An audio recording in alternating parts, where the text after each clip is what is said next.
All right. Welcome everyone. Welcome back to Not Another Podcast, episode 8. Tonight we are joined by just by myself and Ndima Silwana. Will be holding the fort today as Raz is still on some business. Has got a lot of commitments to stick with, so it's just gonna be me and Dira. It's a two-man show today. How are you feeling, bro? Yes, sir. Feeling good, man. Feeling good. Kagiyabanda, bro. It's cold, but Yeah, otherwise bro. feeling good, man. Feeling good. How are It's you that doing? time of the year. I'm all right, man. I'm all right. It's been a minute since we recorded, so might be a bit Mm. rusty, but here we are, man. Here we are. Here we are. Let's get it. So today we're talking about something I think every South African's been feeling lately. Like, what does it actually mean to be South African in 2025? Like right now, not the history book version, not the Rainbow Nation slogan, just us as South Africans living it. And we all have different Mm. takes. Some days you're just proud to be here. Another days you're like, nah, this is the pits.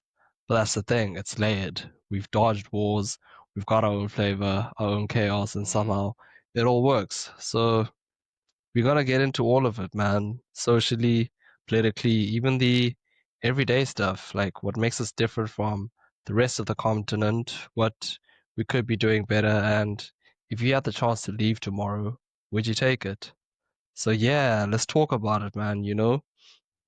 South Mm. Africa, we have a very long, interesting, and also pretty dark history, but just to introduce the topic as to where we've come from, I will just give a bit of a context, like from the 90s. So we know that from 1990, Nelson Mandela walks free from prison after serving 27 years in Robben Island. And then in 94, we voted.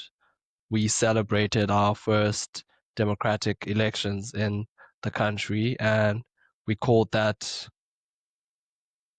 South Africa was coined as the Rainbow Nation because we all came together as a country to all participate in our first democratic election, which saw the people of our country deciding their future as one nation. So that was a major milestone in our country's history. And then what happened in the mid 90s? We saw pure magic. Nelson Mandela, Nelson Mandela coming through to congratulate the Springboks for winning our first ever World Cup in '95. Bafana Bafana in 1996 wins the African Cup of Nations. The constitution was also developed in the 90s, and we developed such a strong constitution, which was envious to the rest of the world. And then roll in the 2000s. Thabo Mbeki comes in as president. He has this big vision. There are World Cup dreams. He speaks of an African renaissance, but shadows creep in. There's the big Mm. HIV scandal, the xenophobic attacks, and we've got Jacob Zuma's rise, towards the end of that decade, and then come through the 2010s. There's the biggest event that I think we were all a part of, and we were all such proud. We're also proud to be a part of this historic event, the 2012 World Cup. 2010 FIFA World Cup. Sorry, vuvuzelas. We all feeling this Rainbow Nation spirit. First African country to ever host the World Cup. Things are nice. Mandela's still alive. Zuma's welcoming Sepp Blatter, to South Africa. And then not too long after that, we see the heartbreak of Marikana. 4 years later, students shutting down campuses with fees must fall, and then ANC losing its stronghold. And then we got to the 2020s, where we were hit with hard lockdowns, streets burning in the July unrest, the lootings that happened after Jacob Zuma got arrested, I think, and then we also saw record breaking load shedding, and now a coalition era that no one saw coming. 30 years.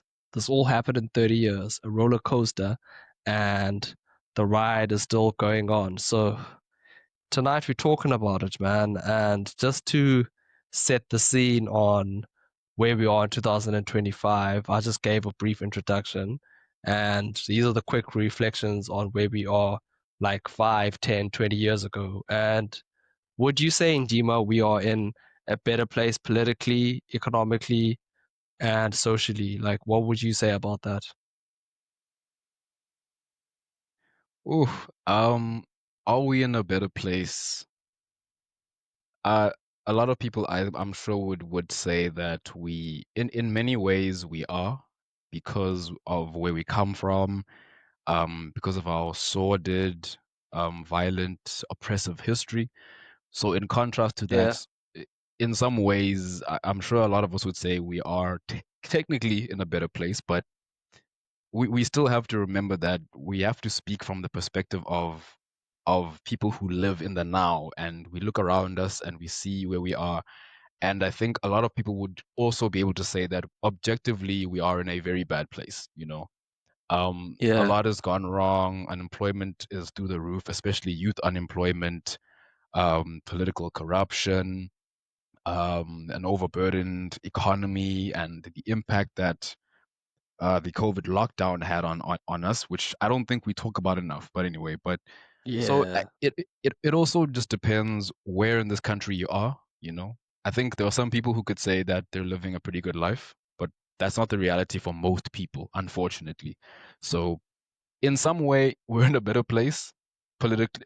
Maybe some people would say politically, even though politically we're in a terrible state. So it's a multifaceted question that Hmm. has multiple answers, but in a lot of other ways, we're in a terrible place, you know. But I think we should always remember as South Africans that we have so much potential. And for as long as we are tapping into it, I think we have an incredibly bright future. But at the same time, we have a lot of work to do. We have a lot of people to hold accountable, including ourselves and the powers that be. So it's, yeah, we're in a bad place, but we're also in a better place because I don't think anyone would want to go back to where we come from, you know, or at least let me say most black people would not want to go back to where we were before 1990. So yeah, man, it's a tough question and there's a lot to unpack from it. Hmm. Definitely, bro. It is a multifaceted question, like you said, because it depends on where and how you look at it. Like you said, I'm just piggybacking off everything you said right now. Politically, definitely, we are in a better place, as I had alluded to in my introduction. 94 came around, that saw the end of the apartheid regime, that saw the first black president come in and taking Mm, over the nation, and a lot of political freedom, a lot of social freedom was gained, particularly for the marginalized and oppressed groups, which were the majority, which is us, Singabana Bamnyama.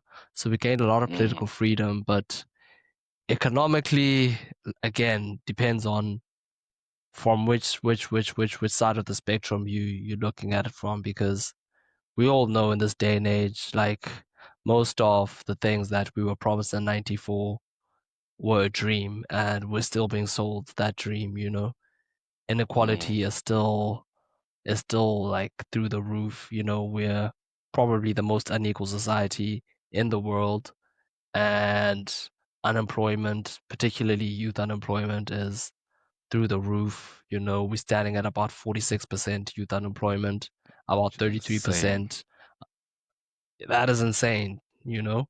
Almost half the youth is unemployed, and we had 33% general unemployment, which is like the third of the country's workforce is unemployed, which means that's a lot of revenue, that is lost in the country. A lot of potential economic growth is lost as a result. So yeah, like we're doing poorly in that aspect. But on a cultural front, I could say we've always had a stronghold on that, no matter what time period you would look at South Africa, no matter from what time Mm, period or what lens you'd look at it, we have a diverse range of culture. And yeah, we have a diverse range of culture in this country because of our diverse society. We are a country with 12 languages, when you include sign language. We Mm, have a broad range of languages within the vernacular space when we're talking about the Ngunis, we have Amaxhosa, Masutu, Amazulu, Mashangani, which other Tswana. So there's a lot of Venda. diversity and rich Venda as well. There's a lot of diversity and rich heritage in our culture, which runs deep. Like I said, no matter which point in time in South Africa's history you look at it, this country has always had a rich, yeah, a rich cultural scene. A Mm, rich cultural scene, and we've always been great at social commentary and, yeah, projecting and conveying the messages of social commentary through arts and culture, when we're talking about our music and everything else. So, yeah, there's a lot to that question. I believe I also answered it to the best of my ability. And in terms of making our country unique, in terms of, like I also mentioned in the beginning, that compared to the rest of African countries, we were able to evade a lot of wars, especially during that mm, transitional period between colonial times, apartheid times, and to the more democratic times. So, what else would you say makes us unique as South Africans when you look at the rest of the world and the continent as a whole? mm. So yeah, I mean, I'm glad you brought up the point of us evading war early on in our transition Hmm. from the previous apartheid regime and where we are now, the Democratic Republic. But and that's important because usually when it comes to war coming as a result of that transition, it tends to be an endless cycle. But when it comes to what makes us unique, it is the racial, cultural, and linguistic diversity. There's a lot to be proud of with that. There are people who would say that diversity can be, detrimental. It can be a bad thing because when you have so many different kinds of people who have different cultures and languages, it can conflict. It can cause a lot of friction, which it does in this country in the past, but today to an extent as well. But I think it's also a beautiful thing because it really forces people to work together, find a way, get over or find ways to get over past grievances, and maybe not even just because of the political background, but also just the natural, cultural, and linguistic differences. It puts us all in a position where we need to learn from each other, learn to tolerate and love one another, and just understand that we all share the borders of this country, and we need to form like a cohesive like front. We need to work together and actually not pretend to get along, but genuinely like, pull together and make it work. Um, we're unique also in the sense that the linguistic and cultural and political makeup of this country, it creates like a something truly unique in terms of our identity. No one can there is no single South African identity. There are some places that you can point to that are much more homogenous, where you like, let's say Japan. Like, what does it mean to be Japanese? I think there's mostly like a singular answer to that. But when it comes to a country like Hmm. like South Africa, there are many, many different, perspectives and many, many different identities to being South African. There is no singular South African accent. There is no such thing. There are multiple Yeah. different dialects, even within South African English. There is no singular accent. There is no singular culture. There is no singular. Hmm. Everyone has many different backgrounds and perspectives, and it's a beautiful thing. I just wish we could make it work. And this goes back to something that I remember mentioning many episodes ago now, where I feel like we missed an opportunity to truly like create like a true sense of unity where we could have learned each other's languages truly from like a very young age, and bridge that gap and actually understand one another, so that wherever you go in this country, since we all have many different identities, wherever you go, you feel like you're at home. You don't feel alienated. You don't feel like you don't belong. Everyone understands each other. Everyone gets each other's culture. Everyone gets each other's perspective because when it comes to language, there's a lot to learn. It's not just about communication. It's about understanding the person's culture also, So Mm. yeah, there's a lot that's unique about us, and it's a beautiful thing, and it's also fascinating, and you can also tell how fascinated the world at large is with South Yeah. Africa and our identity. You can actually tell that there's this deep fascination with us, even though a lot of people don't really understand us. But I think if we could just pull together in a real way and actually like make this work, because this is a beautiful place full of beautiful people and beautiful languages and beautiful history, and I wish we could move away from the painful history and show people something new. And we, whether it's Xhosa history or Sotho history or Zulu history or Afrikaans history or English history, it's all South African at the end of the day, and that's something that's extremely unique, and we should truly be proud of that. Like it's not all doom and gloom. There's a lot of beauty in this country, and I think we should Yeah. be proud of that and talk about it a lot more often. Yeah. In terms of, I like what you said about perspective and the sense of identity, where that you can't really box South Africans into one category and say this is the South Mm, African persona. There are so many layers and so yeah. many variants of South Africans that we're kind of like we're kind of like the United States in that sense, because Mm, the United States has this idea of the American dream, right? And the American dream isn't necessarily a racial or cultural thing. It's the idea of being mm, American and striving to live the best quality of life that America can give mm, you should you work hard. And that's yeah. open to all races, all races, both genders, and no matter who you are. So there is no discrimination when it comes to that. And South Africa is also pretty similar in that sense, where is that it doesn't matter like who or where you're from in the country and what kind of makeup you have, as long as you are South African, this is people can't just like put you into one box. There are many Mm, there are many sides to being South African. We have many cultures that that speak to that, the Afrikaners, English speaking people, you have your Indians, you have mm, your colored Mensa, you have your Sutus, Amazulu, Maxhosa.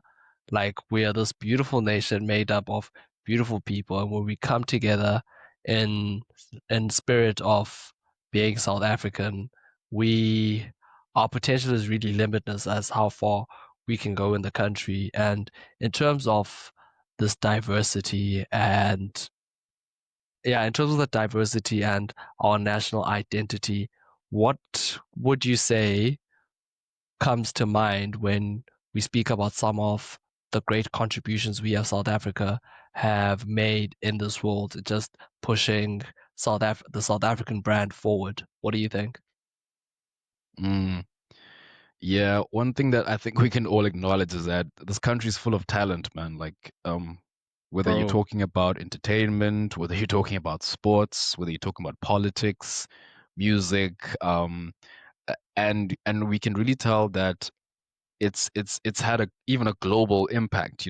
Whether you're talking about sports, politics, music, we have exported a lot of immense talent that some people would say is unfortunate that we don't celebrate a lot of people in the way that they truly deserve to be celebrated here. A lot of the times people truly flourish in other places, but I think it's still something that's to be said, that we have immense talent that we continuously create in this country. And I think that also speaks to where we're going and where we could still go as a country. So like for example, if I could make like an example off the top of my head, like uh, I'm an MMA lover. I love mixed martial arts and the UFC, and the current reigning Definitely. I middleweight know where you're champion going with is this. DDP. So that's Yeah. that's the dude. And he's literally the baddest man on the planet right now, and that's he's homegrown talent.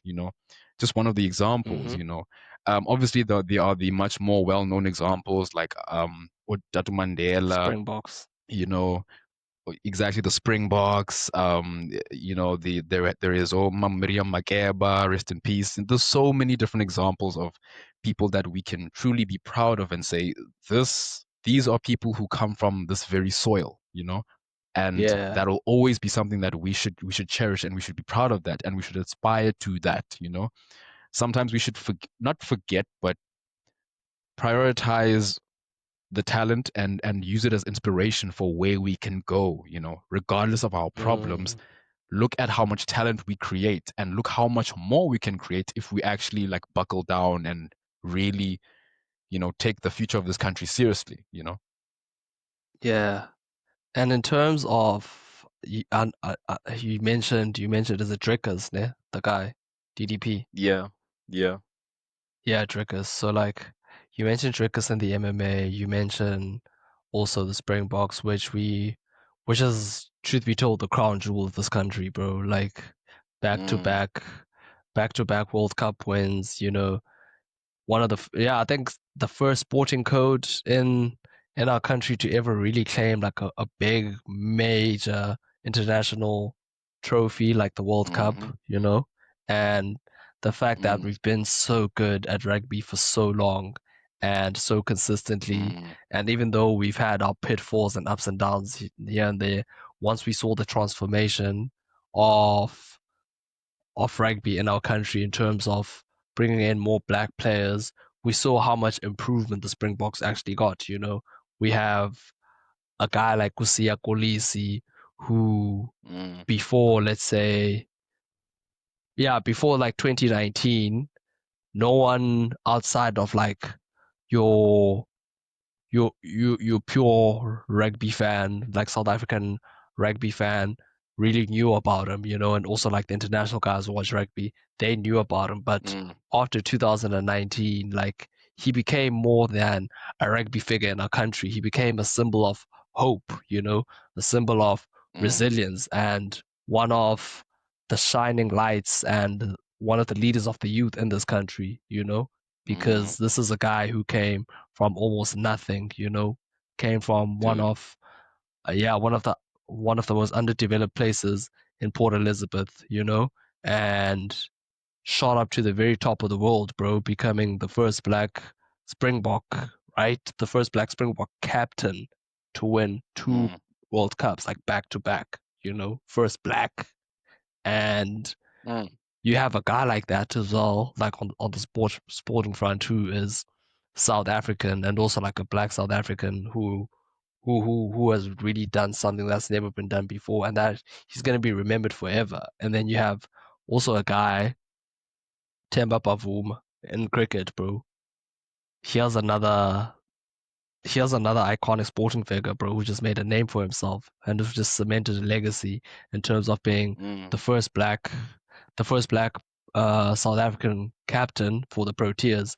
Not only that, but being the first captain, dude, to actually win a major international trophy for the Proteas after decades and decades of heartbreak in terms of choking and not just not showing up when it comes to the championship, the championship games, like your semifinals and your finals, always like just tripping on the last hurdle.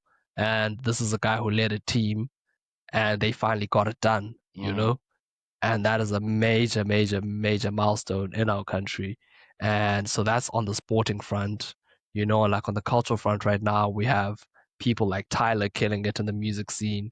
We have your hip hop icons who contributed to a lot. Rest in peace, AKA, rest in peace, Double HP. Mm, Rest in peace, Pro Kid as well. I'm trying to think who else has really put a seat like contributed in the hip hop scene on a really international front. Ricky You're Ricky Rick. Rick, bro. OK Malum Cool Cat. Mm, And you have guys like mm, Kuli Chana as well, Dalez. Like, bro, the list is endless mm. when it comes to the hip hop scene. Endless. We, huh? Endless. To fabulous. not not not to my knowledge.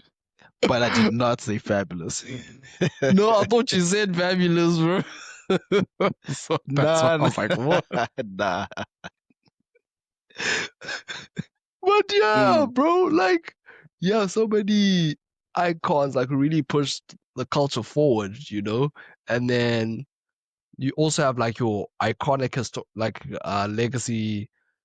legacy artists, you know, like Mamprenda Fasi, Miriam Makeba, like you also mentioned, Brahuma Sekela, you know, mm, people who really put South Africa on the map, even like during apartheid times, you know, who were singing about the political struggles and the realities going on in South Africa at that time.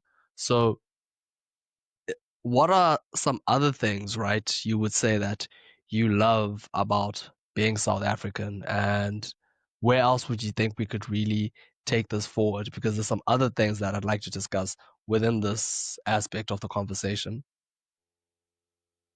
mm. So, I mean, we all know we live in a beautiful country, you know. Just never mind the Mm. talent, never mind that, but like the natural scenery. We literally live in Yeah, one of the most beautiful places on earth. And it's true that when even people who come from different places, different walks of life outside of the country say the same thing.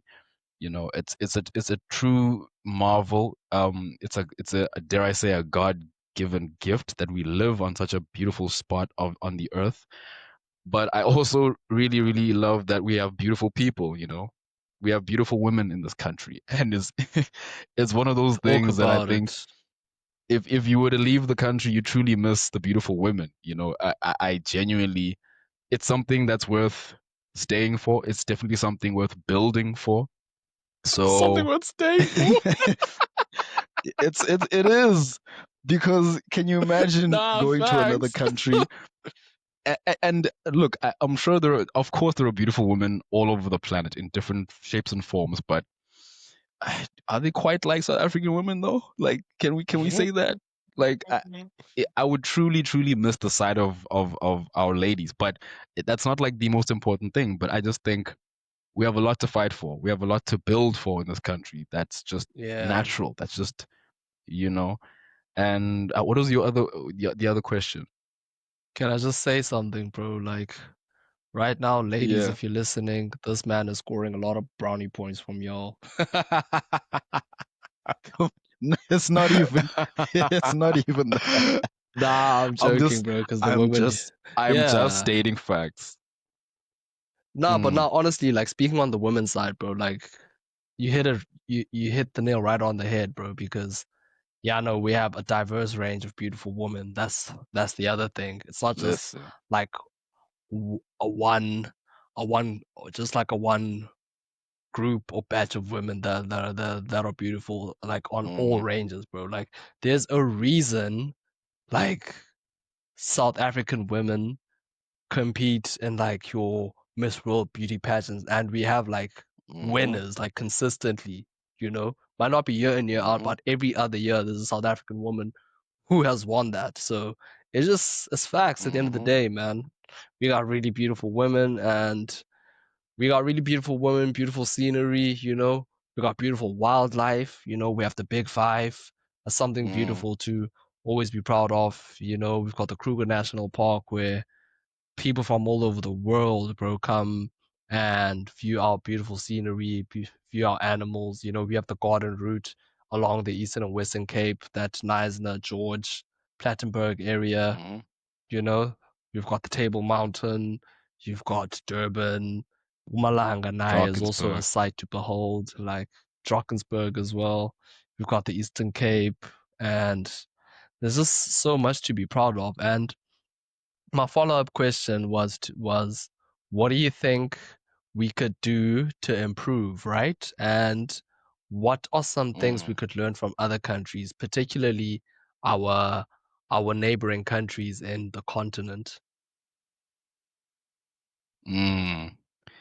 Oh, so it's hard to predict where we're going, but I have my ideas of where we could go and what we could be, you know. Um, Yeah. in my personal opinion, I think it's high time we stop looking to politics to save us. It's high time we stop Yeah. looking to the government to bring us out of this rut that we're in. And the Mm-hmm. reason I say that is because the government doesn't have an incentive to do so, if you think about it, because like look at it Yeah. like from this dichotomy of private versus public. In the private sector, or let's say in business, if you engage in business that hurts your revenue, you don't make money, you can't pay your bills, you can't grow your business, you can't upscale it, you can't pay your employees. And so you ultimately, if you neglect your duties long enough, you shut down. But when it comes to public sector, they rely on taxpayer revenue. So for as long as they're making money and for as long as people pay taxes, an income comes and hits your bank every single month, whether you do your job or not. And sadly, in our case, we're run by a government that is simply just doesn't care, because Oxalayo at the Yeah. end of the month, that paycheck comes through. And so they don't have an incentive to do their jobs because their pockets will never be threatened by that, especially since Mm-hmm. we are legally bound to finance them in the form of taxes. If you go ahead and try not paying taxes, the SARS will come for you, But so my point Bro. is, I think when it comes to solutions and where we can go, I think it's very important for the upper class and the middle class, the black middle class in particular, to, for lack of a better term, it's time to put our money where our mouths are, Not that I'm part of the middle class, I'm not even. But like the point is the middle class needs to start turning inward and putting their finances into filling in the cracks, so to speak, wherever services are Mm. lacking. And we need to pull together and even on a grander scale, like building schools and building institutions that Yeah. help black people. It's never going to come from the state. It can't. It has to come from us, Mm. because the whole point is the government is supposed to form loosely a framework for the society, but the society itself has to be the beating heart.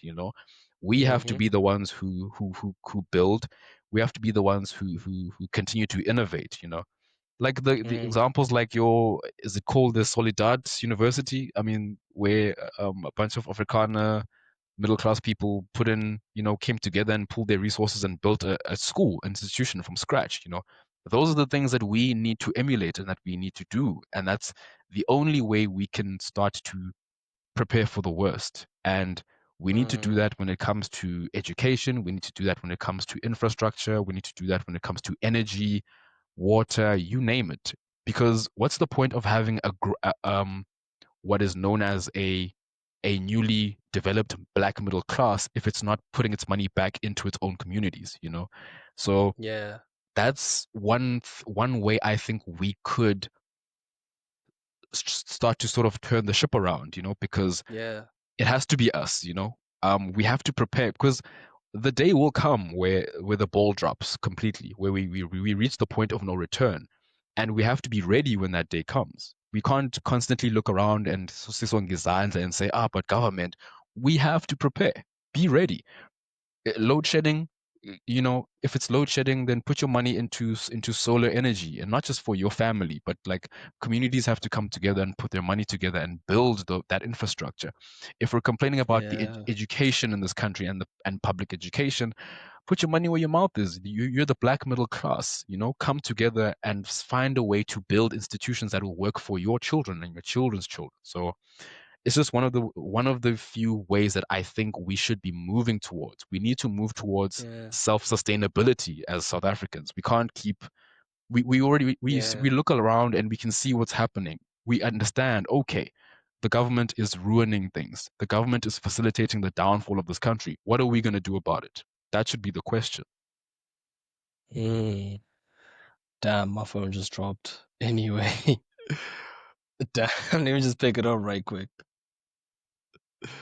I like what you said about the middle class because that's a very important part of society that has the greatest potential in terms of being the catalyst for economic change in this country. And I think also one of the main drivers of what you're proposing, linking to the middle class is are small businesses. You know, small Mm, businesses are the people who really employ people in the immediate community and provide jobs to their closest networks, you know, because they tend to employ mostly where they are located, you know, so they have an mm, immediate benefit on their direct community. So if those two entities and and societal groups were to come together and just work on improving our our economic situation, that would be a very powerful dynamic in changing the mm-hmm. country for the better, you know, because we really cannot rely on government. It's been 30 odd years, and Come if you're on. still Yeah. relying on them, bro, like you might as well like look up to God and pray for manna, because that's not coming, my Basically. nigga. You know? Mm, So we've seen that, like, we see a lot of that also happening in this country where people are just over reliant on government. And mm, for the most part, it's not necessarily the people's fault, but it's just this culture of dependency that's been fostered by the government, you know, to stay in mm, power, you know, giving away free money, you know. mm-hmm. You have, and I'm not being insensitive when I say this, but like you have like a grant for each and every for almost Yeah. anything, bro, you know? And that is Yeah. eating away at the taxpayers' money. A lot of a lot of money is also foregone, you know, when you giving it away to so many social grant initiatives. A lot of that money could have been used in growing like and improving our infrastructure, building better roads, building better facilities for the public. You know, the same public Mm, you'd be giving money away to, they could be built, facilities could be built in terms of improving their quality of life, contributing positively to their quality of life, you know, building better schools, building mm, what you call this, building manufacturing plants and factories in the communities, in those poor communities where a lot of people are unemployed, and just giving those people jobs and opportunities economically mm, to improve their lives, which could do so much for our country. So yeah. that's also another thing that we really battle with as South Africans, this culture of dependency, which Mm, also breeds a culture of reactivity. Because if you're always laid back and waiting for the government or waiting for other people to give you give you an opportunity or to give you resources, then you have no incentive to think for mm, yourself or take the initiative and be proactive and make and be the change you want to see essentially. So yeah. that's the toxic that's one of the toxic elements we have in our society as South Africans. And that also We, leans on to were you gonna say something? yeah, I was gonna say on that point, both culturally and politically, we lack that long-sightedness.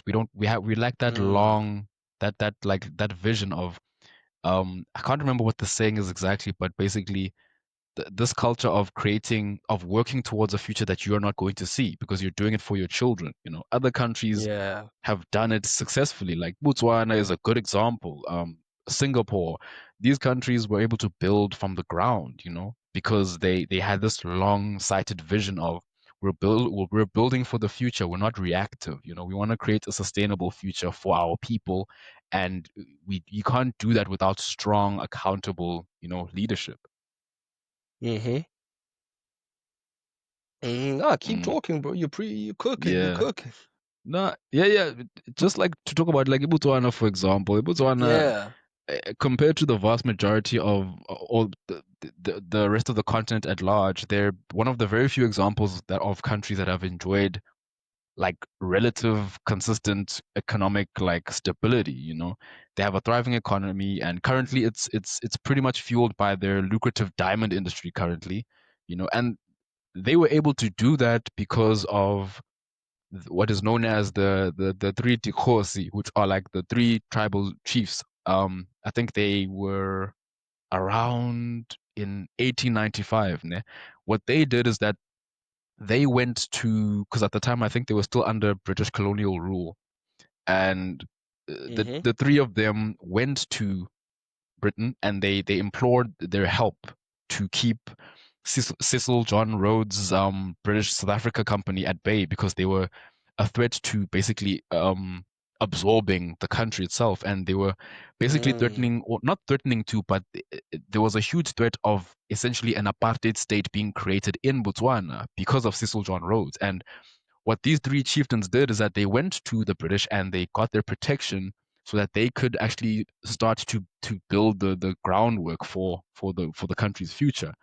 And as a result, mm-hmm. fast forward and you can see where they are today, you know. Another example, like when I said Singapore is one of the very few examples of a country that enjoyed what is known as like a benevolent dictator, who was Lee Kuan Yew, who was basically a very stern, long-sighted leader who had a vision for his country. You know, he built, well, not him alone, but I mean him and his administration, they built Singapore from nothing, essentially, into a world-class economy, you know, and they did that. Yeah, You know, they had that strong stern leadership, they had the vision, and they didn't bog themselves down with the semantics of, oh, it has to be like, oh, we have to be represented by Chinese as a language or whatever. They used English as their common language, even though it wasn't a part of their culture, but they understood that yeah, the world at large is English at the time. And so in order for us to compete on the world stage, we have to be as fluent and as competent with the language. And so yeah, it's just my point is, you need leadership that is long-sighted, that has that long vision. You know, it has to be about building, setting the building blocks for the future, even if you're not going to reap the rewards in your lifetime, but you're building it for the children, for your children and their children's children, which is something that our government lacks in spades. You know, it's like, yeah, yeah. we look at our Mm. leadership and we're like, who are these people? Who are they? Who do? Oh, And then you ask yourself this uncomfortable question of, are these people a reflection of us? Sinje Nati, is this who we are? You know, because we right, chose bro. them. Like, yeah, You know. definitely. There's a lot of flaws. There's a lot of Mm, flaws in our country when it comes to that. And I like what you said about I like everything you said basically because it really speaks to what we still can do as a country, if we really mm, want to improve. And what I was going to say is that I like the fact that you brought up the fact that we need leaders in our country with a mm, long-term vision, but also, for lack of a better word, they have a delayed gratification mindset, but also a self-sacrificing mindset, like yes. in terms of doing what we're doing now, sacrificing, making the difficult decisions now so that the next generation will benefit immensely, even if we're not around to see that. Mm, So that's one of the things that I really liked about what you're saying because there's a lot of countries who had that kind of mindset when they set out to make development plans that really benefited their countries in the long term. We see China, we see Japan who did mm, that, like the main tiger economies in Asia. You mentioned mm, Singapore, Malaysia as well, Indonesia. Those kind of countries really had that end in mind that we may not be the ones to benefit now, but the love we have and the pride we have for our country, we are willing to take the hard blows, pause, and then come on. in order for our generation to move to live good and have and experience a better quality of life. So sticking to that, right? What are Mm. some of the things that frustrate you in South Africa? Yo, you're doing that lap. Where Like do we let's just start begin? on the let's just start on the political front, bro, and then keep it pushing. From the This country's political front, corrupt. Like, I'll just put it yo, out there, bro. Like, right off the I was bat, about like the to, I was corruption in this going there. country is Yo, is nuts, bro. It's nuts. It's I've never. it's like it's even to the point where it's like, where do you get the audacity to be this corrupt? Like, because like there's not a country, there's not a government on earth that is completely devoid of corruption. Let's just get that out of the way. But Yeah, it's fast. It's the, human nature. It's part of yeah, human it's nature. exactly. But the point is, there should be there should be some kind of moderation.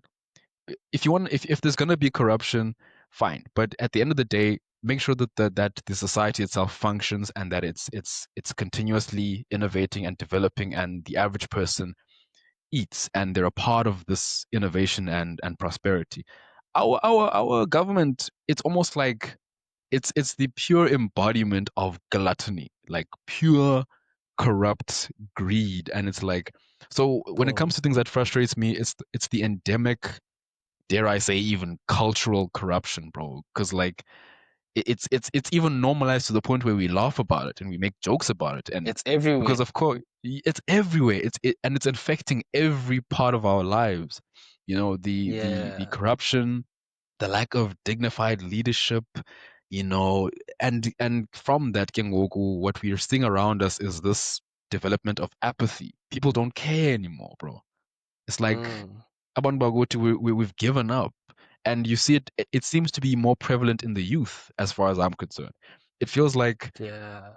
and I'm one of those people who's convinced that we're not voting our way out of this. Let's be real. But the point is, if we're gonna give up on the political system, cool. What else are we gonna do about it?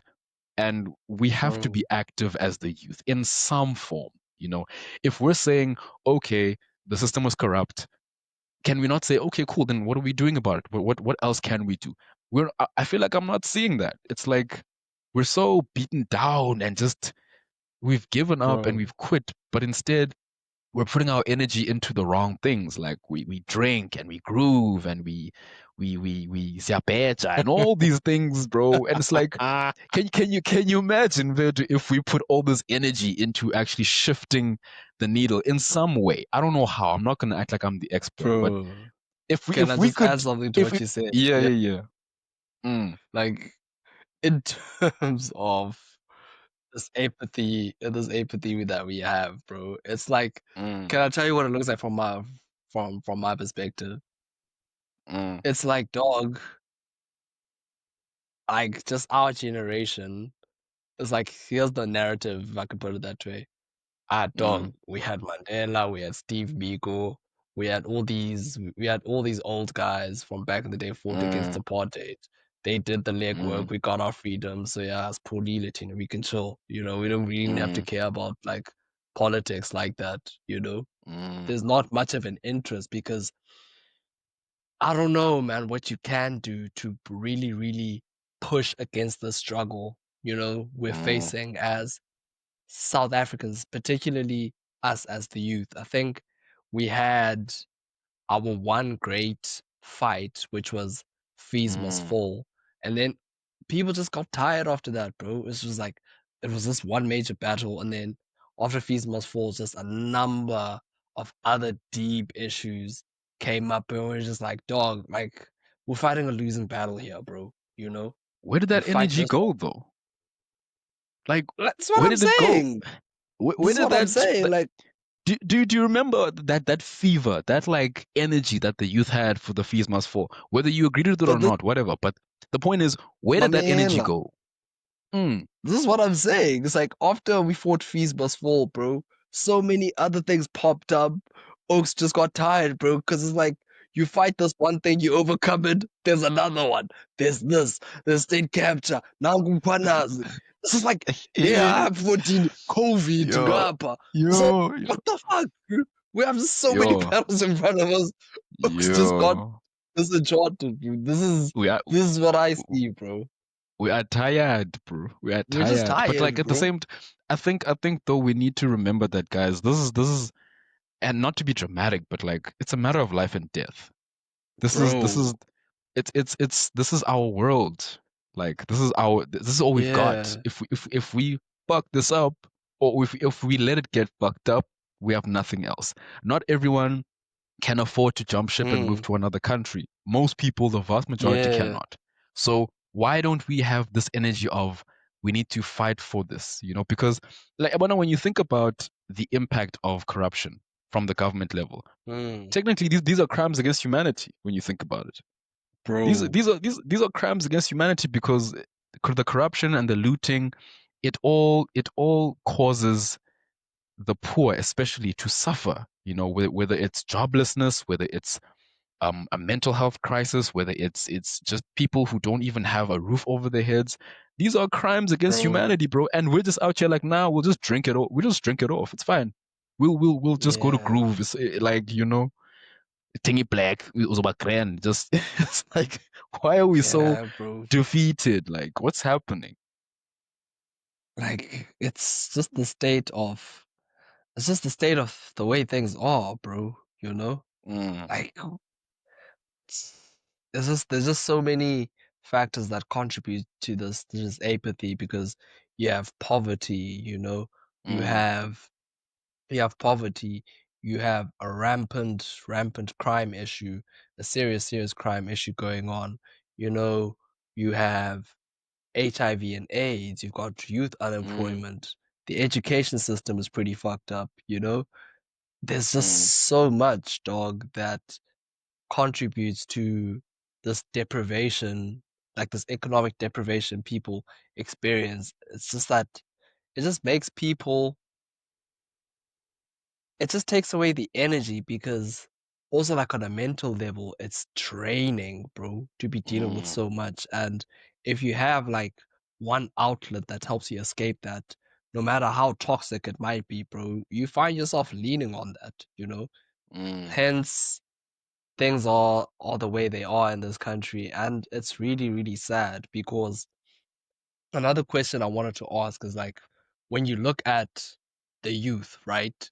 Like mm, who are really our leaders like that? And I'm talking about mm, on the real political front, like who is the youth really looking up to and saying, "No, that's our guy. Like he's gonna take us to the promised land." I can't really think of anyone, bro. So that's the other issue. Like people look at Uchuchu, ne, and Juju's not like the perfect figure, but like it's like people just look at Uchuchu and particularly the youth, bro. mm. And Julius also has his own skeletons in the closet, but it's like here is Is more or that all less we the only got? guy who's really like speaking speaking sense, speaking sense, and which resonates to the resentment and frustration we have as young South Mm, Africans who who are deprived of economic freedom and other opportunities that will contribute to us living a better quality of life. mm, So that speaks to the inequality in this country as well, which is also something that frustrates me, mm, you know. I'll tell you I'll tell you like a situation. This is 2023. From I'm walking back from my from from the office park where my brother works, right? And this was in Pinelands, Cape Town. So I'm walking back to my place in Rondebosch, and bro, there's a river, right? And mm, there's a homeless settlement that's that that that that's randomly popped up like along this river, right? And the one of the biggest supermarkets in the country, I won't say their names, right? There's a mall like in front of that river, right? There's a big shopping mall, right? And behind that shopping mall is where this river is situated with the homeless settlement, right? Like the tents and shit. mm. And dude, I kid you not, I got the shock of my life when I saw like clothes, dog, of Abandu who work at this particular supermarket, this big supermarket, one of the biggest supermarkets in the country, dog.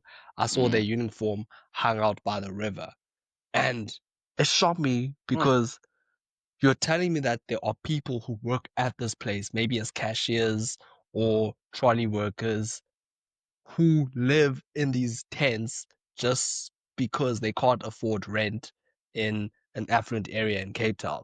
So they're forced to live on the outskirts, they live on tents because they're earning peanuts, bro.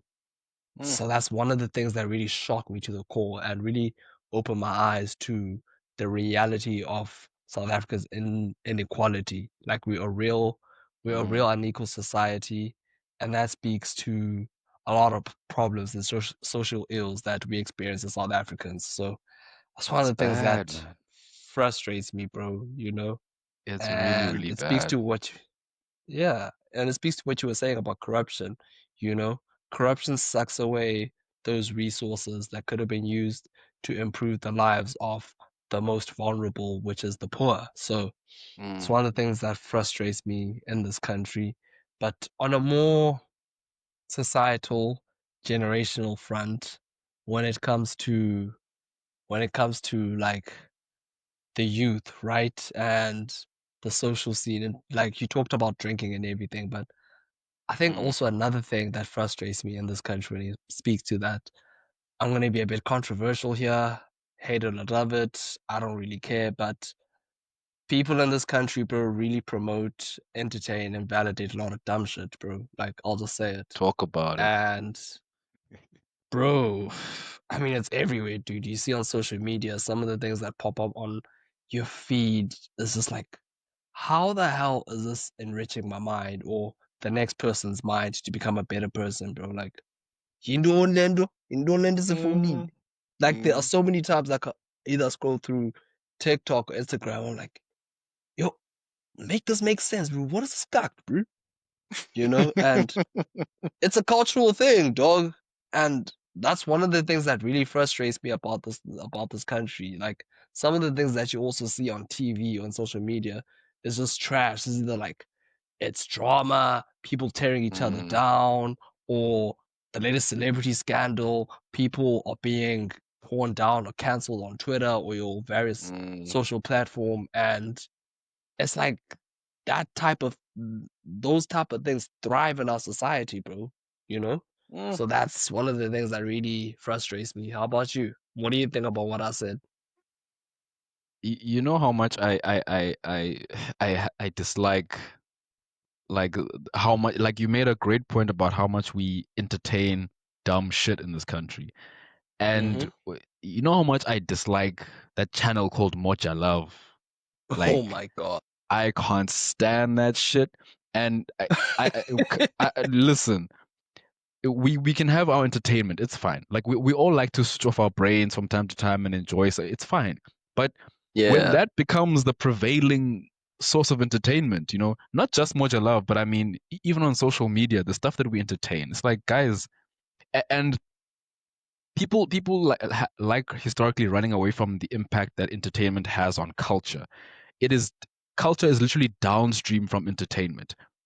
yep. What you entertain in your everyday life will shape you and the world around you. Hmm. If most people are or if even half of black people in this country are mostly entertaining dumb shit, it's going to trickle down and have a great influence on our priorities and how we think. So it's no wonder we're so apathetic because we're distracted by dumb shit. And I don't even know if it's deliberate or if it's just a coincidence, but I feel like we've got this like perpetual carrot dangling in front of our faces while our Bro. world burns around us, bro. It's like we're entertaining dumb shit. We're putting savannas on our head, bro. It's like Yeah, yeah, dog. yeah, Remember that they're when lost, that shit dog. was a thing during COVID, during Hey, lockdown, hey, bro. Valenti, be lost, bro. Hella sleep. Yeah, bro. So you're right, bro. It's like, look, I get it. Not everyone's gonna. I don't expect everyone to just be like an intellectual and be deep. Like that's not Mm, how reality works. But guys, yeah, if the prevailing source of entertainment is just like the most low level like stuff, then of course it's gonna have an impact on our attitude towards maybe how we're gonna shift the needle or how we're gonna change things in this bro. country. Because we're constantly perpetually distracted and we can't afford to be like that. I mean, look at a place like China. Do you see the attitude of the average Chinese person? That place is so driven by duty, to the point of aggression. It's like they're so aggressively pro China that no one can compete with them. You can't compete with the Mm, Chinese. The only people that could possibly compete with China is the US, because the US is historically a massive superpower. But culturally mm, speaking, you can't, like, there's this saying that, like, no matter how good you are at something, there's probably some Asian kid somewhere that's better than you at it. There's some bro. 8-year-old Asian kid who's doing windmills and doing backflips where now Celia silly black. you know.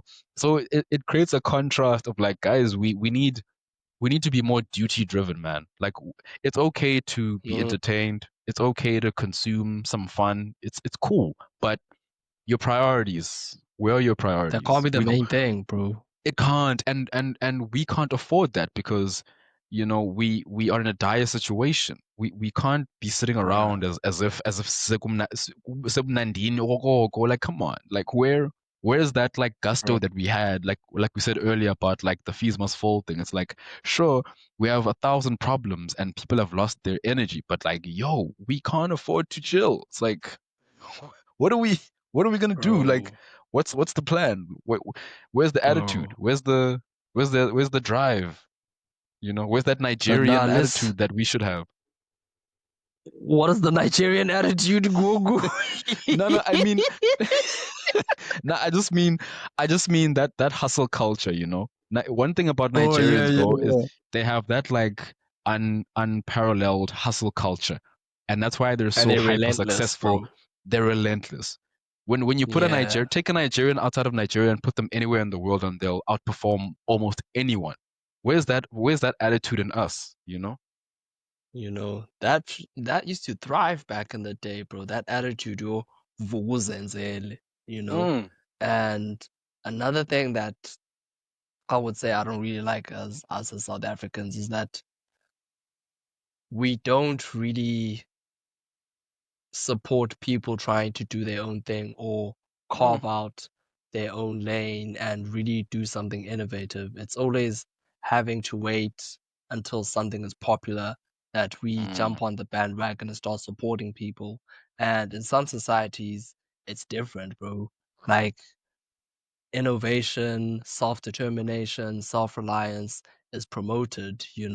It's like mm, some countries really have created a society where if you fail, if you fail at a venture and you are trying and you're pursuing something progressive, that's celebrated, and people are quick to encourage you to keep going. And that's mm, something we pretty we lack as South Africans.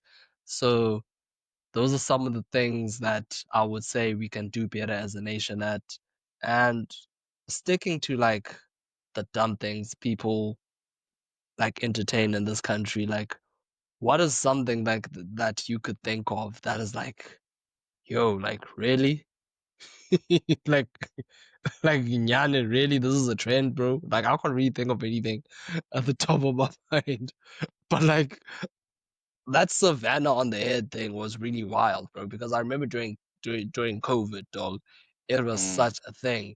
And what was really wild about it is that people are doing this trend during a time where alcohol sales are forbidden, mm, and people are recording themselves doing this thing, and it's like, yo, like, where is the law and order? Like, where are you getting all this booze, bro? Particularly when you're not supposed to be drinking this shit in the first place, because it low key might kill you. do you remember when everyone started brewing their own, like, pineapple, like, fermenting their Oh own my booze? god, Like, that showed us just how bro, much of a boozer society we are, bro. Like, it's like, even if we're locked up, we're like, yeah, dog, we're gonna find a way. It's like, I'm you're gonna find a fermenting way, dog. pineapples, bro. Bruh, Yeah, this country. Septani Mm-mm. shwala, Dogs, Septani, straight. It's like, dog, yes, not even the government we can have a stop us, bro. strong drinking culture. Nah, dude. Dude, Nah, dude. dude. Like, I It's remember when during crazy. COVID, bro, there was a dude during being interviewed, right? One of these random oaks that you find in the street, and Mm, they were asking him about his opinion on the ban of alcohol sales, and he was like, "No, we need alcohol because the COVID is inside and you need to drink the What? alcohol so that it kills the COVID, you know. And it's like My people brother would in make up Christ. any sort of What? excuse to justify. Dude, speaking about brother in Christ, there's a video now that I saw last week. A church endo eKhayelitsha, I think, where Mm, Fonini Nomfundisi is making people drink black live ekerk on some iyangena beer. Sela mfundini, sela mfundini, bro, yila yo, dog. Yeah, well, that's another Ow, thing. church. Oh, oh, There was even one where this guy was like, I don't know if it was in this country, but I saw it on social media a few years ago where this dude was like, well, one of Mhm. these like these fake pastors, he was like feeding his people like he put a voice, like he put a voice, and then you'd Hayibo. wash it down with the black. I'm like, what the fuck, bro? Like, what is this? Like he's holding a whole put of horse, bro, and you can see his congregation like back coming, so they're opening their mouths, and then he would Ah, yeah. wash it down with like a quart of black label. So that's the kind of shit that I want to purge from our society because it's like it's I'm sorry, but it's like it's killing us from the inside out. Can we stop entertaining Ella, dumb shit, please? bro, there's another one, dog. I'm not sure if it's South Africa or not, where this pastor dude was spraying members of his congregation with doom, saying he's I blessing remember. them. I remember that. Oh, mm-mm. Hela uthi I utshizwa ngedoom. dude, can you imagine? Like, can you imagine like someone's pops? That's your dad. Like, can you imagine your dad just like Bro, sitting there having a pasta put bratwurst in his mouth, or putting grass, making him eat grass, oh or my spraying god, you with pause, bro. That doom? sounded wild. Like, Damn. come on. But like, either way, Put it's bratwurst in cringe. his mouth, bro. Like these are these are fathers and mothers who Bro. go to some guy to get meat shoved in their mouths and Oh my god, bro. and That's force fed crazy. grass. Nah, Yo, bro. Time bro. out. Time out. Time out. Time Yeah, out, bro. Pause but that one. Time out. it it's real though, bro. It's like why do we entertain so much ridiculousness in this country? It's like there's ridiculousness Dog. everywhere, but I feel like Yeah. we're the champions. We're the champions at it. I swear. Yeah. Sometimes you overdo it, bro. Like there's Sometimes. yeah. Okay, not Sometimes. sometimes, bro. Not sometimes, bro. It's not sometimes. We're gonna catch a lot of hate from this, but it is what it is, bro. Mm. Oh my God. But yeah, man, that's like enough of the dumb shit, guys. But also, dog, like speaking about the dumb shit, it's like also Mm. when the education system, bro, the bar has been set so low. Like I don't know how true this is, but like last I checked, like the pass rate was like 30%.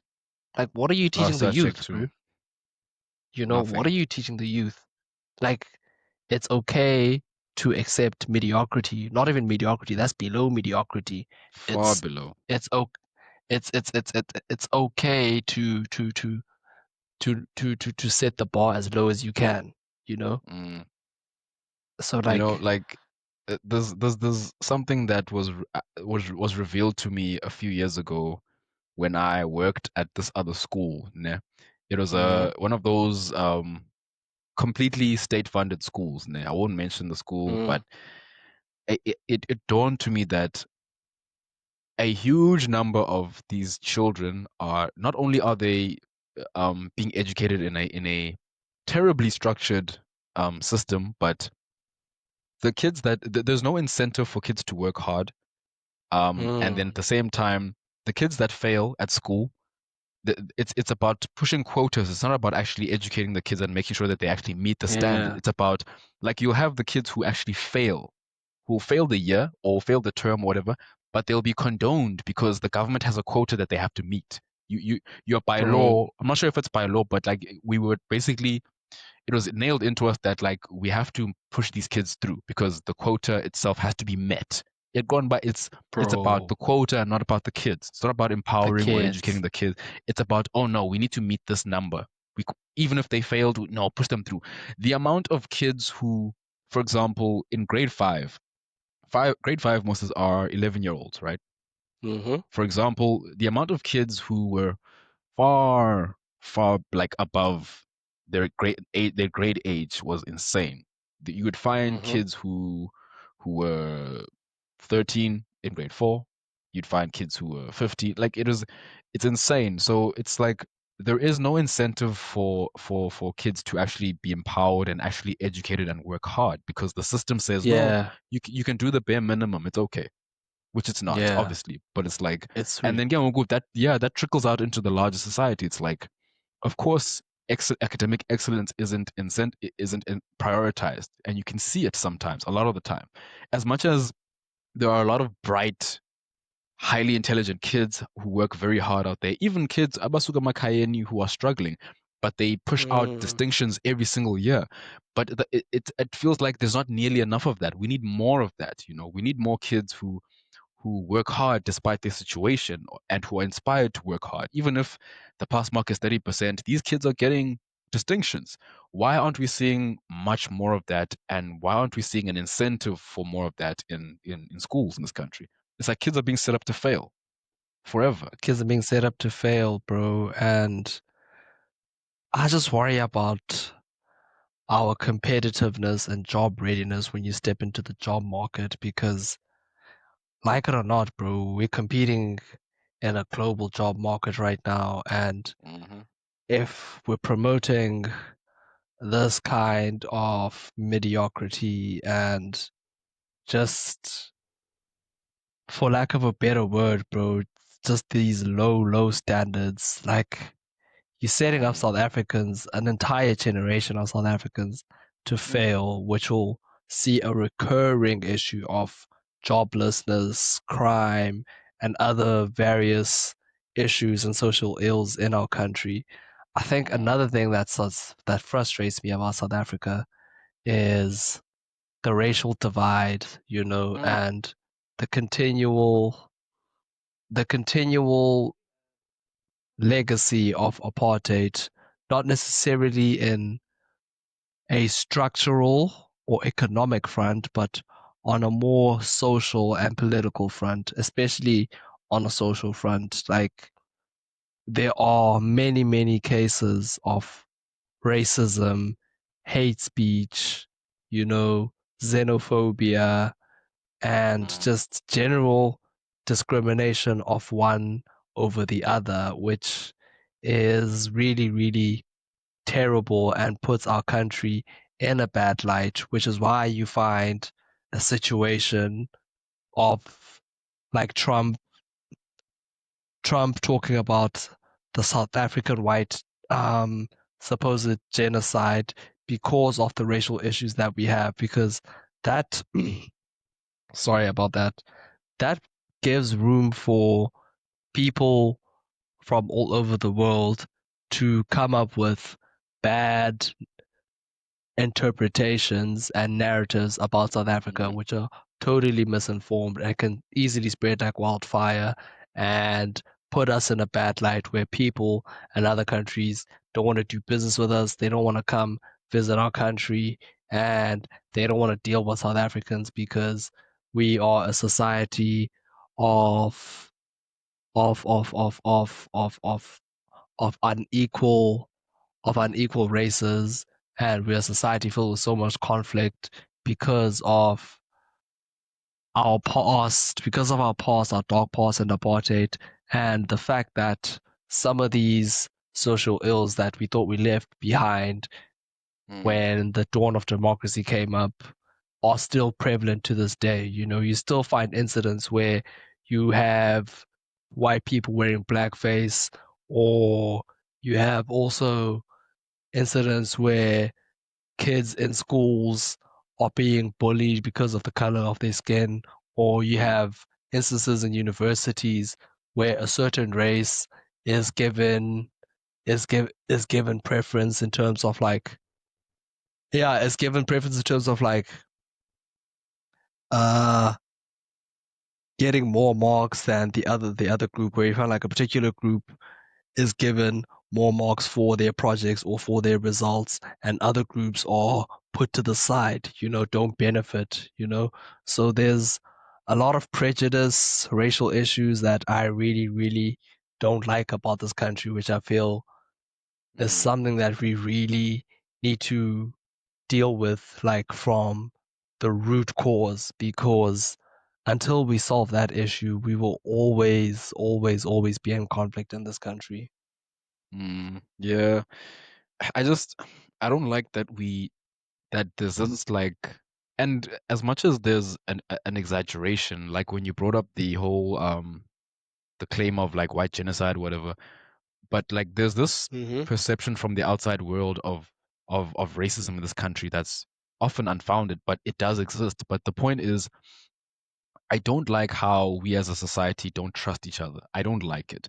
I don't like that there's this Yeah. tension between whether it's white South Africans, black South Africans, and maybe intertribal distrust, like, maybe there's a distrust between Xhosa, Mm-hmm. Zulu, etc., or maybe even the distrust between um Black South Africans and maybe foreign nationals. Like, I don't like the air of distrust because it's like we already know that we are the victims of a corrupt government, and we don't need that division from within the society. So I and at the same time, Mm. it is kind of facilitated by like crime and stuff, because it's like we don't even trust our own people. White people don't trust us because it's like, yo, are you gonna mug me? Or it's that thing of like we're a low trust society. We look at each other oftentimes Mm-hmm. like a threat as opposed to a neighbor, and it's one of the things that's gonna set us back. But I think those things can be I just feel like we should be honest with each other more often than not. I think we should stop pretending. If you don't Mm. like black people, just be honest. If you don't like white people, be honest. If you don't like Kama Mm. Zimbabwe, whatever, just get it off your chest. And the sooner we can do that as a collective, I think the sooner we can start to actually realistically move on as a society and actually have some kind of cohesion. Because it's like, and I don't want to dwell on it as if no one trust each other at all, as if we all just hate each other, because we all know that we grew up with white people, we grew up with different kinds of people, and we do get along quite well with each other half the time, but then there's still this undertone of Mm-hmm. distrust and discrimination, and and especially if you go to certain places where maybe, let's say, for example, there are maybe areas where there are more white people than black people, and then when you walk into those spaces you can kind of feel that there's this like this distrust of like, why are you here, even though we're all living Yeah. in the same country. But there's like, it's almost like people have put the flag in their own little space and they said, this is our little thing, and we don't welcome people who don't look Yeah. like us. And it's a complicated thing, but at the Yeah. same time, it's like we can't afford to perpetuate that attitude considering where we come from. We can't keep doing this. We have enough problems as it is. We can't constantly look over our shoulders and not trust our neighbors. So it's frustrating to say the least. I don't want to lie. Yeah.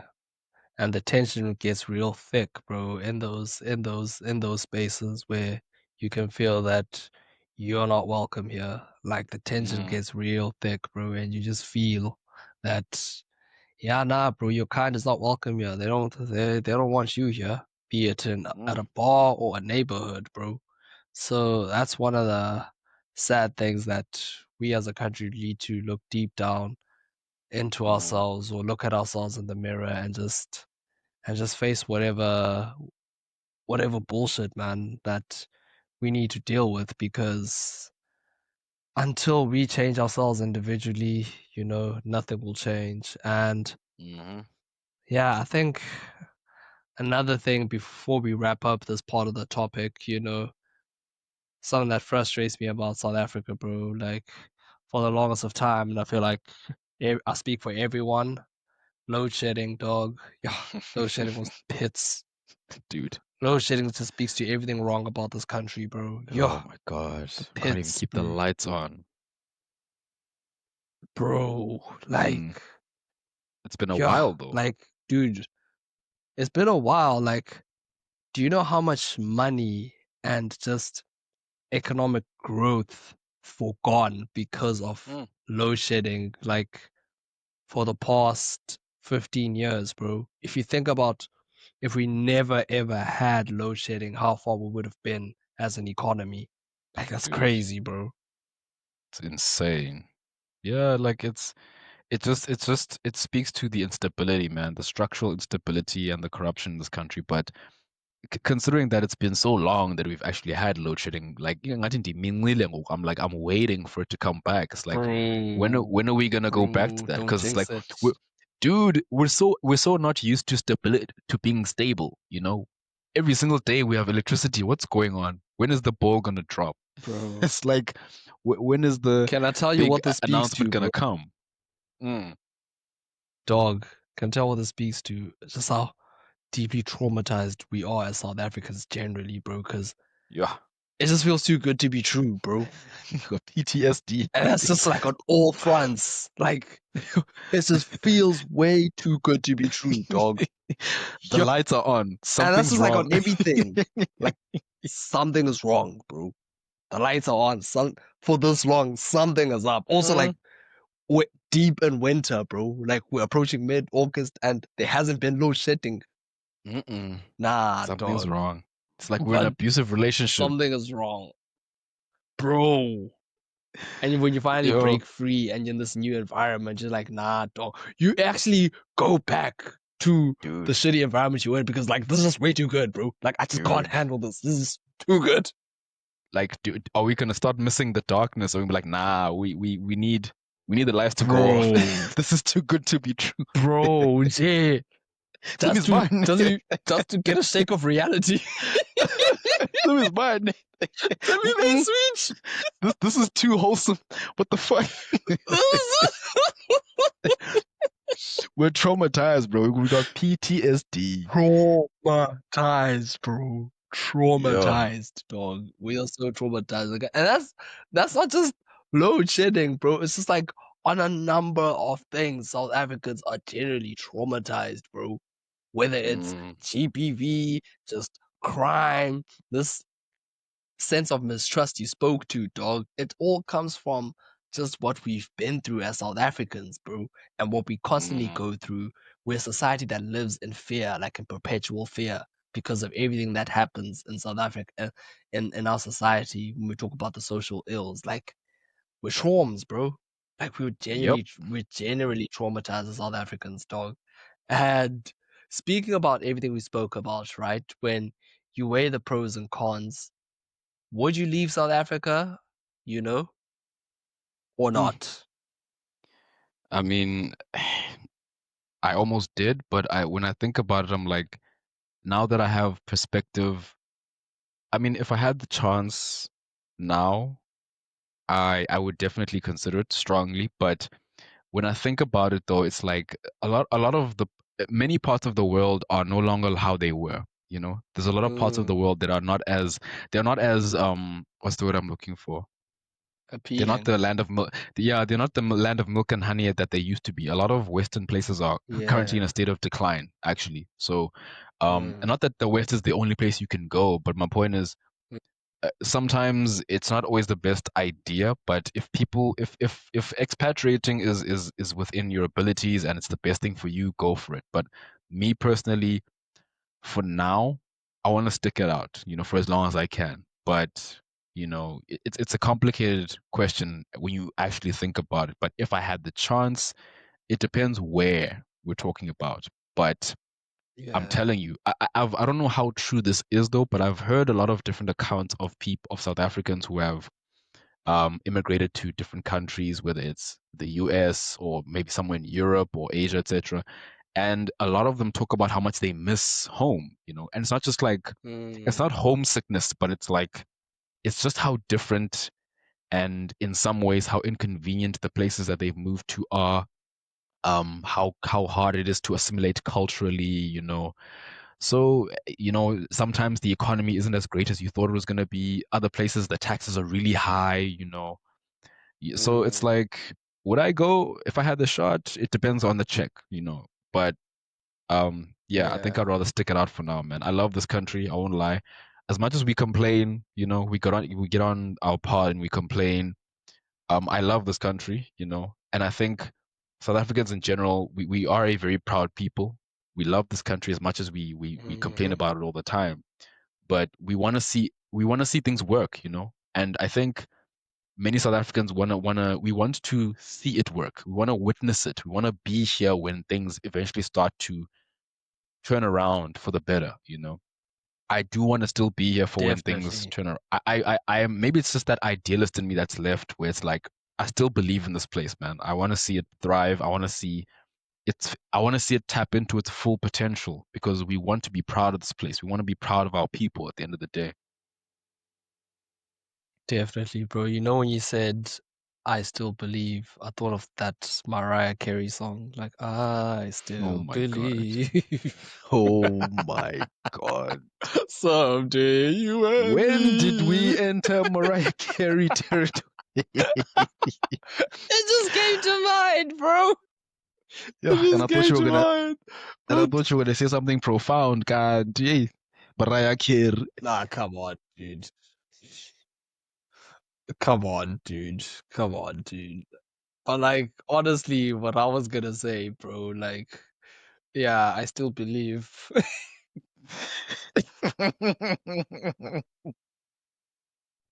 What I was gonna say was honestly, bro, if I were to leave the country, it would have to be for a few years, you know? Mm, I don't see myself like really emigrating, starting an entire new life in another country and settling there forever and my starting a new legacy and my family tree, you know, a new mm, bloodline like in another country. Nah, I couldn't imagine myself doing that.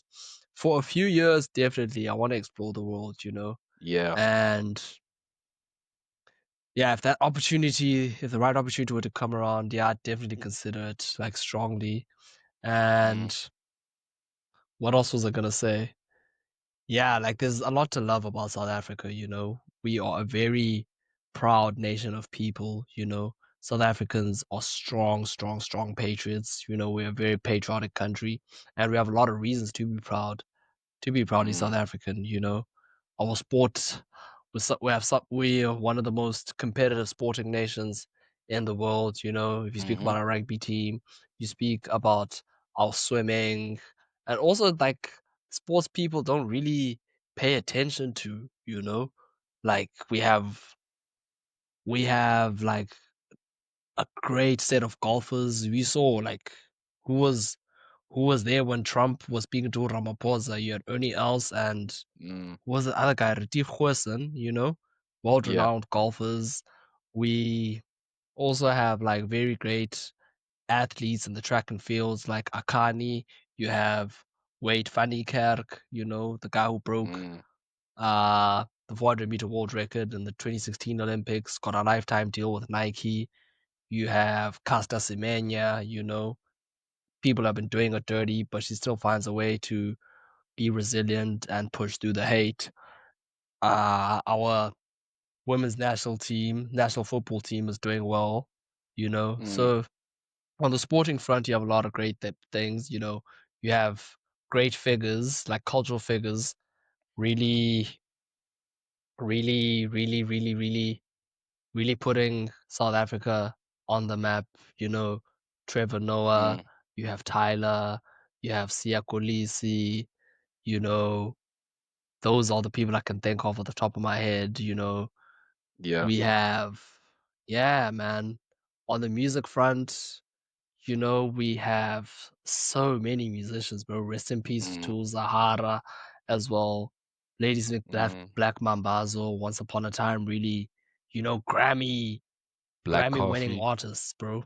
Black Coffee, my goodness. Mm, When we talk about major league Amapiano, DJs. dude, bro, you know, DJ Fresh, Euphonic. Mm-hmm. So we're really unique in that sense.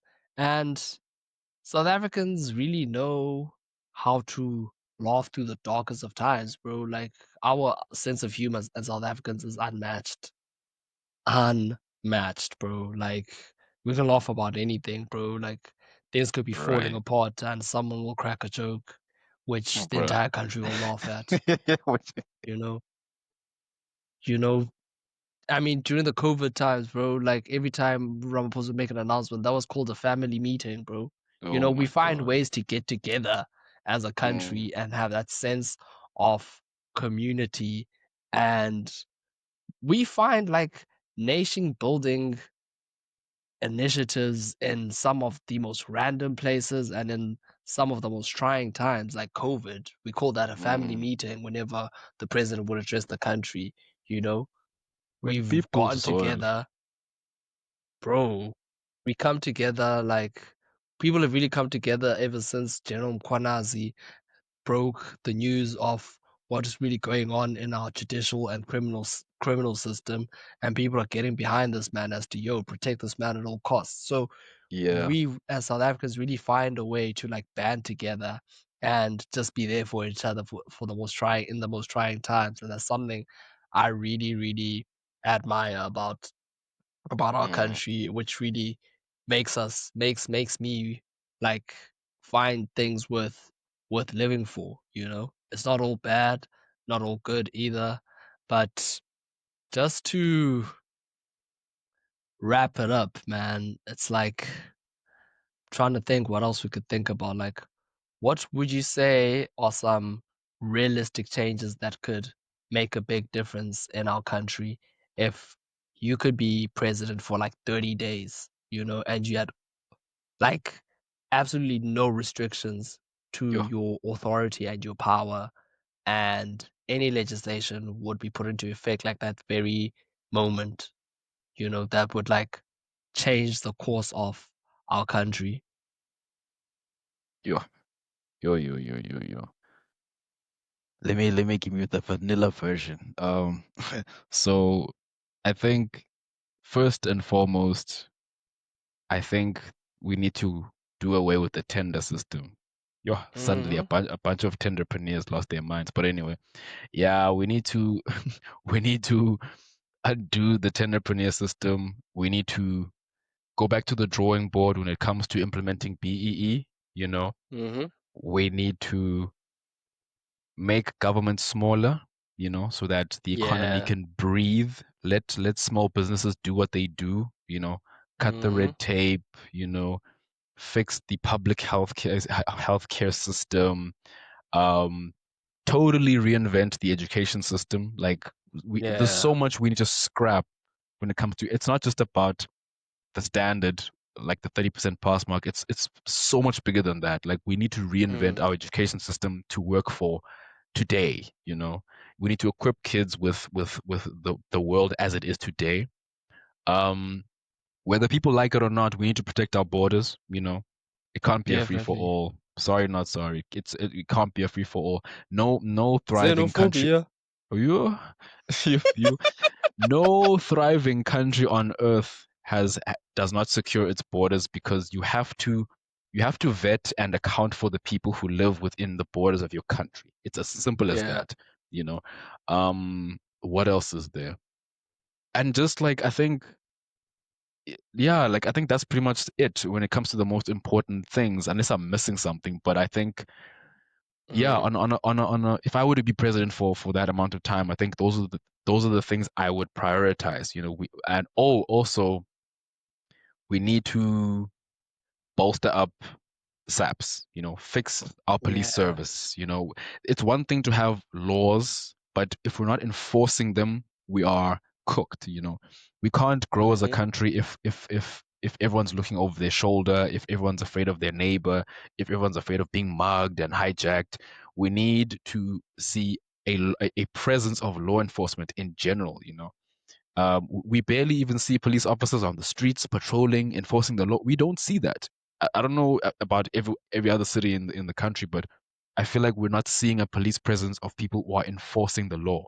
Make the streets Yeah. safe for people, because we can't conduct business, we can't live out our lives if we're looking over our shoulders at all times.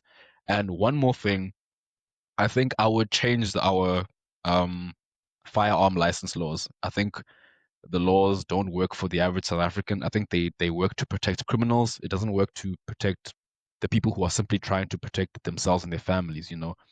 I don't know Yeah. everything about it, but what I do understand is that there's too much regulation around what you're allowed to do, under what circumstances you're allowed to. It's like apparently you have to fire warning shots. If someone breaks into your house, for Yeah, example, you have to fire warning shots. If you actually shoot down the assailant, then you could even see a day in court because you killed. It's like we have laws that protect criminals, which makes no sense. So those yeah. are the things I would, those are the palatable things I would say. But story for Mm. another day. Yeah, definitely the crime is an issue I'd want to overhaul, you Mm, know, and yeah, bro, tackle this corruption.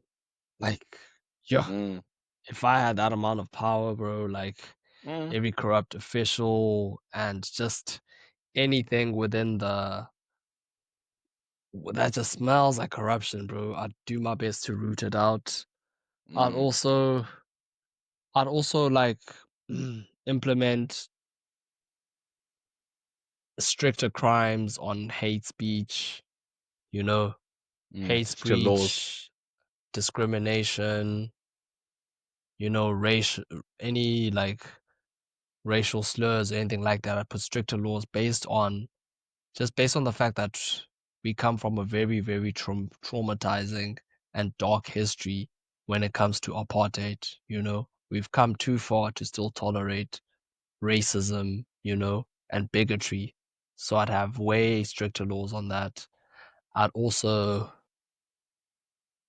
what else would I do? You know, I would I'd really like take the economic inequality head on. You know, there's Mm, a lot of there's a lot of rights that need to be that there's a lot of wrongs that need to be fixed. You know, and I would address that like very effectively. You know, and yeah, also on the tribalism, bro. Like, there's just way too much tribalism within black people. Also, that's something I'd really want us to have a real mm, dialogue about, you know, because at the end of the day, bro, we we are the indigenous people in this country, and it's like this divide and conquer that the colonial and apartheid system put among us, bro, is really had a lasting effect, and it's one of the biggest enemies of progress, you know, when it comes to mm, us as South Africans and just advancing as a society. So that's one of the things I'd look to improving. And also, dude, I'd make it a crime for anyone to hate on Xhosa niggas, bro. Like, uh, yeah. what? What? I'd make it a crime, dog. You're We right. catch so much slack on the socials, bro, as Xhosa men and Xhosa women in general, bro. Like, nah. Yeah, you would be a dictator, dog. Hey, yeah, yeah, yeah, yeah, yeah. Nigga, I have all the power for 30 days. Yo, Of yo, yo, course I'm yo, gonna do yo, some self-serving shit, nigga. yo, Like, yo, yo, yo. yo, But nah, you, on the you, you'd real be out though, for like, blood. hey man, sometimes Yeah, sometimes yeah, aggression and violence is the only way to get things done, man, you know? yo, I'd be an effective leader. I wouldn't be all the way right. I'd be effective. That's yo. for sure. Snail gonna Yo. come for us. Snail gonna come for But us. man, I'm not saying like I'd like oppress people or anything like that, but I'd be very effective in terms of like redressing a lot of wrongs, you know? Mm, So that's one thing I'd do. But also just I feel like I'd really focus not necessarily the things people look at when it comes to crime, but just like more of the societal ills and the prejudices, you know, mm, that that keep us constrained into the same spot, you know, in terms of like how we look at other people and how we relate to other people, because that's that's that's uh that's a cultural thing, but also uh yeah, it's a cultural thing that speaks to like what's going on when it comes to who's really influencing what in the country, you know? mm, Because there was a lot of indoctrination that is really no longer serving us, you know, as people. That I'd really would want to work on, besides all the other things I mentioned. So yeah, I think I would do that, bro. And is there anything else you would like to address before we wrap up? I feel like we should just also give like a special shout out not only to just all the different tribes that contributed to what we are so proud of as South Africans. But since this is a podcast comprising of three closer gents, I mean two for this episode, I feel like, yeah, man, we should just big up our tribe. Shout out to all the closer people, man, doing all good things, you know. Shout out. Yeah. Yeah, Yeah, man, I we think had blacks. Mm-hmm. yeah, no, I'm just saying like it's where we should truly be proud of our people, man, to be honest. Like there's a lot Mm, of we've had a lot of impact in this country, whether it's entertainment, politics, like shout out, like for real. Like it's and I think everyone should be proud of their people, whether regardless of who you are. And it's mm-hmm. important to actually just, spread that positivity of look at what we're doing as a collective, There's Yeah. truly so much talent that comes from, one bit. Yeah, and I think that's the aim of public holidays like Heritage Day. Heritage Mm, Day, Freedom Day, Human Rights Day, Women's Day as well. Like those days in particular really are a call to reflect on the progress we've made as a country, as a people, and really pay homage or homage, however you want to call it, to the people who paved the way for us and who gave us the sense of national pride and who contributed to our heritage as South Africans. Let's mm, not look at Heritage Day as just a pride day. It was never meant to be that. It's a day to look back and be proud of your history, your culture, your roots, and your tribe, and just the overall contribution your certain section of society has done for this country in making it a better place, mm, and how we relate to everyone else and how we can all come together and thrive as South Africans because we really live in a beautiful country and it's up to all of us to not only protect it but make sure that it's represented in the in the right light, to the rest of the world, and it's up to each and every one of us. It's our duty as South Africans. Let's Yeah, man, let's just tone it down on all the hatred and everything else that's just holding us back as a nation, man. Let's just focus on the good. That's all I can say. There's a lot more wanted us to talk about in this episode, but I feel like this has been a nice session and we'll take it we can continue this conversation in another episode, or we can continue it in the comments wherever you're tuning in from, be it YouTube or Spotify. We're open to discussion, we're open to criticism, we're open to suggestions for improvement and everything else. And if you feel like there are some things within this topic that we didn't touch on, feel free to reach out, man. And you just never know where that could take us. It's been another lovely episode of Not Another Podcast with myself, Sipho and Ndima Silwana. I'm just gonna give it over to the boy now, and then we can get out of here, man. mm. Yeah, man, it's been another truly great episode, really, really interesting, fun, but also like very insightful episode and topic. So yeah, man, just like as usual, just to say goodbye, like, call your mom, call your dad, take care of yourself, look out for your mental health, always strive to be better, there's nothing wrong with that in life. And yeah, man, let's all enjoy the rest of our weeks. Yeah, man. Let's continue fighting. A luta continua. Whatever Straight up. battle you're going through, just keep fighting, man. It ain't always easy, but it's worth it at the end of the day. Unless you're like really doing some things that none of us recommend, then that's on you. But for the most part, yeah, keep fighting. Cheers, and that's not another podcast. Cheers, everyone.